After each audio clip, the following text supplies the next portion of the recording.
والعاقبۃ للمتقین الصلاۃ والسلام علی سید الانبیاء والمرسلین اما بعد فاعوذ باللہ من الشیطان الرجیم بسم اللہ الرحمن الرحیم الصلاۃ والسلام علیک یا رسول اللہ وعلی آلک واصحابک یا خاتم النبیین۔ آج 26واں روزہ انشاءاللہ العزیز 27 شب رضائی ہے اور ساتھ ہی ساتھ مسجد اعظم ہے اور قرآن کی تکمیل بھی ہو رہی ہے۔ اللہ کریم سے دعا ہے مالک کون آج کی رات کی برکات ہمیں زیادہ سے زیادہ لوٹنے کی توفیق عطا فرمائے، اور جو جہاں بھی نماز تراویح ادا کرتے ہیں وہ ضرور ختم قرآن میں شرکت فرمائے تاکہ اللہ اس وقت جو برکتیں اور رحمتیں نازل فرمائے اس سے اللہ تعالیٰ ضرور ہمیں حصہ عطا فرمائے۔ کل جمعے کے حوالے سے ہم نے آغاز کیا تھا، بعد ہم فکر آخرت کی جانب چلی گئی، لیکن آج انشاءاللہ العزیز ہم جمعے کے حوالے سے چند ایک ایسی چیزیں سماعت کریں گے جس کو انشاءاللہ سن کر ہمیں آگے آسانی ہوگی۔ سب سے پہلے چند ایک فضیلت سماعت کریں۔ نبی محمد صلی اللہ علیہ وسلم نے فرمایا ابن ماجہ کی حدیث فرمایا جمعہ کے دن تمام دنوں کا سردار بھی ہے اور اللہ کے نزدیک سب سے بڑا دن ہے، اور عید الفطر اور عید الاضحیٰ سے بھی زیادہ بڑا دن ہے۔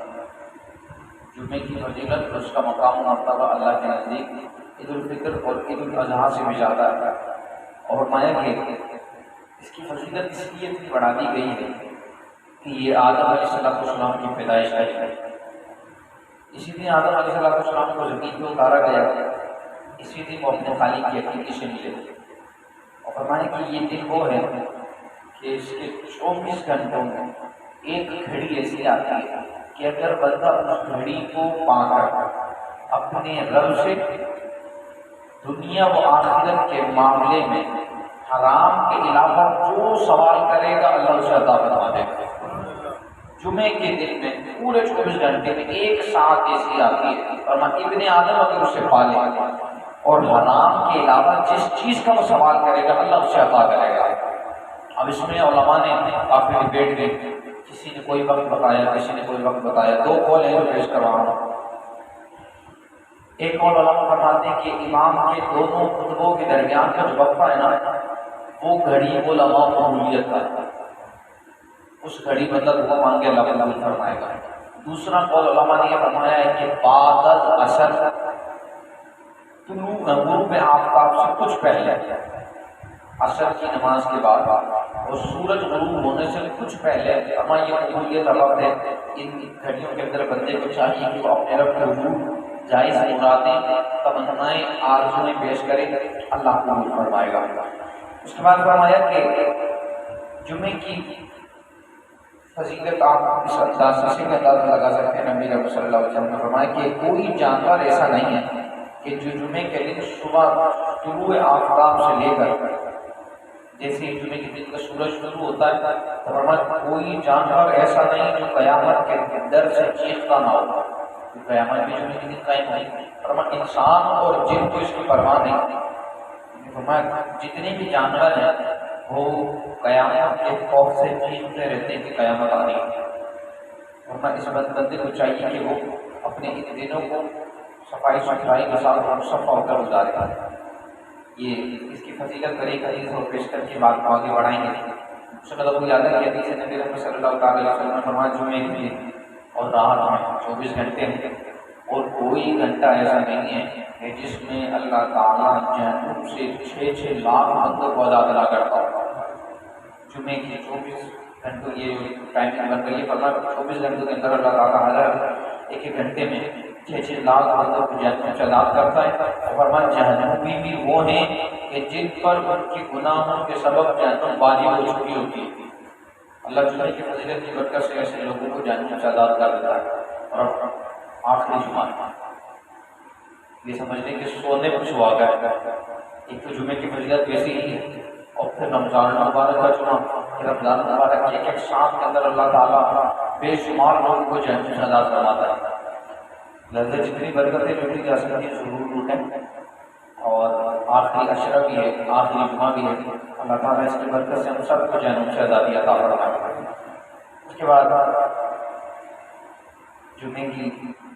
عیدیں بھی آپ لوگوں نے سماعت کی۔ نبی پاک علیہ السلام نے فرمایا یہ تو فضیلتیں ہو گئی کہ جو آئے گا پڑھے گا وہ پائے گا، لیکن فرمایا جس نے 3 جمعے، اب یہ الگ الگ روایتیں ہیں جو میں چھوٹے چھوٹے جز پیش کر رہا ہوں، جس بندے نے 3 جمعے سستی اور غفلت کی بنا پر بلا زیر شرعی چھوڑ دیے، 3 جمعے سستی کی وجہ سے بلا زیر شرعی چھوڑ دیے، فرمایا سب سے پہلے اللہ اس کے دل پہ مہر لگائے گا اور اسے غافلین کی لسٹ میں ڈال دے گا۔ 3 جمعے، اب آپ دیکھیں لوگ مدت ہو جاتی ہے، جمعے تو نہیں آتے، کبھی اپنے دوست احباب اور ہلکا ایک کے لوگوں سے پوچھیں کہ آپ خود ہی دفعہ جمعے کو کب گئے؟ پچھلے رمضان پڑا تھا، اس سے پچھلے پڑا تھا، جس نے 3 جمعے چھوڑ دیے اس کے دل پہ مہر لگ جائے گی، اسے غافلین کی لسٹ میں ڈال دیا جائے گا۔ اور فرمایا جس نے 3 جمعے بے در پہ چھوڑ دی، ایک کے بعد ایک، پھر ایک، فرمایا اس نے اسلام کو اپنی پیٹھ پیچھے پھینک دیا۔ اور 3 جمعے چھوڑنے والا وہ منافق ہے، منافق کے الفاظ لکھے ہیں، فرمایا 3 جمعے چھوڑنے والا منافق۔ مسلم شریف کی حدیث کے الفاظ پر سماعت کر لیں، نبی رحمت صلی اللہ تعالیٰ علیہ وسلم نے فرمایا اے لوگو، جو شخص میری حیات ہے اور میرے بعد جمعے کو ہلکا جان کر چھوڑ دے گا، لیکن جمعہ تو ہے نا، میرے علاقے والے جا رہے ہیں بس ٹھیک ہے پڑھ لیں گے، انہوں نے جس نے جمعے کا انکار کرتے ہوئے جمعے کو ہلکا سمجھ کر چھوڑ دیا، اللہ تعالیٰ اس کے کام میں برکت پیدا نہیں کرے گا۔ وہ کماتا بھی رہے، 10 کما لے، 20 کما لے، 50 کما لے، 60 کما لے، لاکھ کما لے، برکت نہیں ہوگی۔ کثرت اور برکت الگ الگ چیز ہے۔ اللہ سے کثرت نہیں مانگا کریں، اللہ سے برکت مانگا کریں۔ کثرت آپ دیکھیں لاکھ والے کا پورا نہیں ہوگا، اور برکت یہ ہے کہ 15 والے کا پورا ہو جاتا ہے، تو برکت مانگیں۔ یہاں پر کثرت کے الفاظ نہیں، اللہ کے محبوب نے فرمایا کہ جو بندہ نماز چھوڑ دے گا ہلکا سمجھ کر، اس کے رزق کی برکت چلی جائے گی، اور نہ اس کی نماز ہے، نہ اس کی زکوٰۃ ہے، نہ اس کا حج ہے، اور نہ اس کا روزہ ہے، اور اس کی کوئی نیکی قبول نہیں ہونی جب تک وہ توبہ نہ کرے۔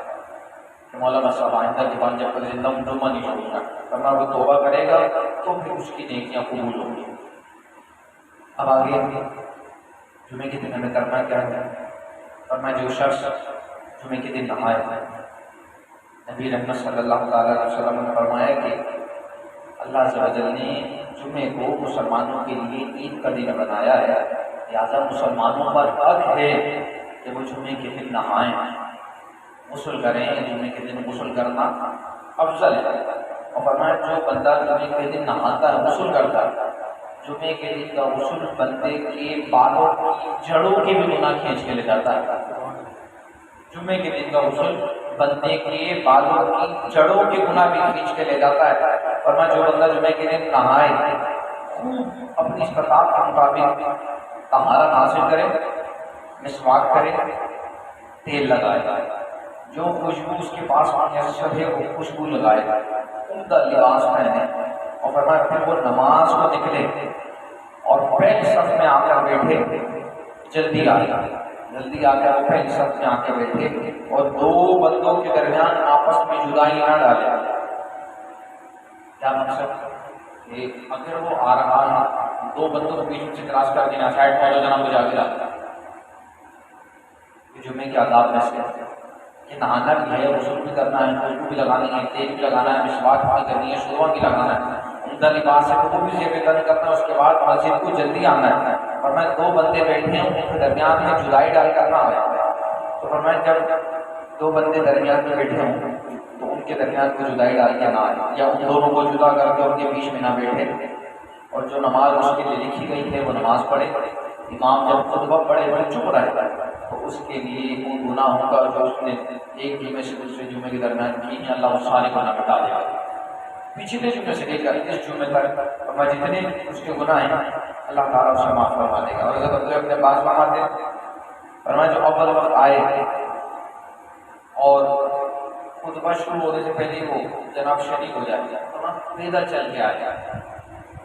مالک جناب یہی حکم کبھی ہے کہ بندہ اپنے رب کو اپنے قدموں سے آئے، اور میں جب بندہ پیدل چل کر آئے اور امام سے قریب ہو کر بیٹھ جائے اور کان لگا کے خطبہ سنیں اور کوئی لفظ کام نہ کرے، یہ جمعے کی فضیلتیں ہیں کہ نہا کر آ رہا ہے، پہلی صف میں بیٹھ رہا ہے، امام کے قریب بیٹھ رہا ہے، جلدی آ رہا ہے، لوگوں کے درمیان جدائی نہیں ڈال رہا ہے یا دو لوگوں کو جدا کر کے بیچ میں نہیں بیٹھ رہا۔ ابھی تو اکثر ہی کریں کہ بھائی جناب طرف سے سائڈ ہو جائے، بیچ میں بیٹھ کر، تو فرمایا کوئی یہ کام بھی نہیں کر رہا، اللہ تعالیٰ اسے ہر قدم کے بدلے ایک سال کی عبادت کا ثواب ادا کرے گا، ہر قدم کے بدلے اسے اللہ تعالیٰ روزوں کا ثواب ادا کرے گا پورے ایک سال کی، اور ایک سال کی رات کی قیام کا ثواب ادا فرمائے گا۔ طریقے سے آئے گا اور بیٹھے جب لوگ یہ آداب بتائے گئے ہیں۔ اب یہ نئی بنی سے میں پیش کر رہا ہوں، یہ فرمایا جس بندے نے جمعے کے دن لوگوں کی گردنیں پھلانگی اس نے جہنم کی طرف پل بنا لیا۔ میں آیا دیکھتے ہی سب کچھ کرتے پار کرتے یہاں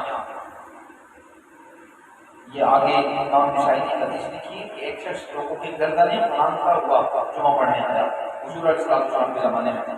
اور میں ایک شخص لوگوں کی گردنیں پھلانگتا ہوا آیا اور آ کر بیٹھ گیا۔ حضور خود میں ارشاد فرما رہے ہیں میں اجلس بیٹھ جاؤ، اپنے لوگوں کو اجازت دی بیٹھ جاؤ، یہ جو تم گردنیں پھلانگ کر آئے ہو نا لوگوں کی، اپنے لوگوں کو اجازت دی۔ اور علماء فرماتے ہیں جب امام خطبہ شروع کر دے بندہ جہاں ہو وہیں بیٹھ جائے، جہاں ہو وہیں بیٹھ جائے۔ آپ فرماتے ہیں رسول اللہ صلی اللہ علیہ وسلم خطبہ ارشاد فرما رہے تھے، رسول اللہ صلی اللہ علیہ وسلم نے فرمایا بیٹھ جاؤ، بیٹھ جاؤ۔ ایک صحابی کو دیکھ کر فرمایا بیٹھ جاؤ، کہتے ہیں کہ میں جہاں تھا وہیں بیٹھ گیا۔ اگر میں گھر سے نکل رہا تھا، مجھے گھر پر آواز آئی، گیٹ کے پاس ہی تھا، رسول اللہ کی آواز سنی بیٹھ جاؤ، اپنا میں گھر کی دہلیز سے ہی بیٹھ گیا۔ گھر پہ سنا میں نے کہ رسول اللہ نے فرمایا بیٹھ جاؤ، اپنا میں وہیں بیٹھ گیا۔ ایک صحابی سن کہتے ہیں کہ جہاں پر لوگ اپنی چپلیں اتارتے تھے میں نے بس آواز سنی کہ رسول اللہ نے فرمایا بیٹھ جاؤ، میں وہیں بیٹھ گیا۔ نہ ہم نے کبھی دریا دیکھا نہ کبھی سمندر میں غور کیا، بس جدھر تیری جھلک دیکھی ادھر ہی ڈوب گئے، بس جدھر رسول اللہ کا حکم آگے بڑھنا وہیں بیٹھ گئے۔ پھر ہم نے قدم نہیں بڑھا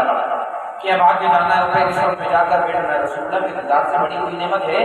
اب بس رسول اللہ کا حکم تھا، جہاں تھے وہیں بیٹھ گئے۔ لوگوں کی گردنیں پھلانگ کرانے والا وہ جمعے کی فضیلت و ثواب سے محروم رہ جاتا ہے۔ لہٰذا اس بات میں کامل احتیاط کی جائے، جب امام خطبہ دے رہا ہے جہاں جگہ ملے وہاں بیٹھ جائیں، اور علماء نے یہاں تک لکھا ہے اور اگر وہ نوافلیں پڑھ رہا ہے سنت ادا کر رہا ہے تو فوراً اس کی تقدیر کرے اور خاموشی سے خطبہ سنیں۔ اور جو چیزیں نماز کے اندر حرام ہیں یہی نہیں ہے، وہ چیزیں خطبے میں بھی حرام ہیں۔ نماز میں کلام کرنا حرام، یہ صفحہ 446۔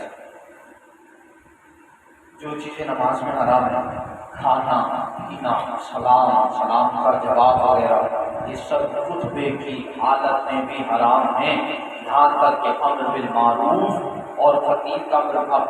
جو خطبہ دے رہا ہے اور وہ کر سکتا ہے، لیکن عام بندوں کو اجازت نہیں کہ لوگوں کو دیکھی تو حکم دے یا برائی سے روکے۔ جناب سیدھو کی بیٹھ جاؤ، کبھی صحیح کرے گا، بچے کو سائڈ پر رکھو۔ خطبہ شروع ہو گیا، اب خاموشی سے خطبہ سنا جائے، امر بالمعروف کا حکم بھی نہیں ہے۔ آپ دوران خطبہ کسی کو نیکی کا حکم بھی نہیں دے سکتے الا خطیب کے، جو واعظ کرنے آیا ہے اس کی تخصیص کر دی گئی، اسے مستثنیٰ کر دیا گیا کہ خطیب جو ہے اس کی ذمہ داری ہے، تو وہ تو لوگوں کو گائیڈ کر سکتا ہے، اس کے علاوہ بندوں کو اجازت نہیں۔ تمام حاضرین پر خطبہ سننا اور چپ رہنا فرض ہے، یہ آداب جمعہ ہے۔ خطبہ سننا اور تمام سامعین پر چپ رہنا یہ بات ہم لوگوں پر فرض ہے۔ لہٰذا اگر کوئی کسی کو پوری بات کرتے دیکھ رہا ہے تو ہاتھ کے اشارے یا سر کے اشارے سے منع کر سکتا ہے، زبان کو جنبش دینا اسے منع ہے۔ زبان کو جنبش نہیں دے گا کہ جناب آپ سیدھے ہو کے بیٹھ جائیں، ہاتھ کے اشارے سے روک دیں، سر کے اشارے سے روک دیں، لیکن اسے اپنی زبان کو جنبش دینے کی اجازت نہیں ہے۔ تو لہٰذا دوران خطبہ کسی طرح کا بھی جو میں محفل اور ہو یا پھر ہو اسے اجتناب کیا جائے اور خطبے کے آداب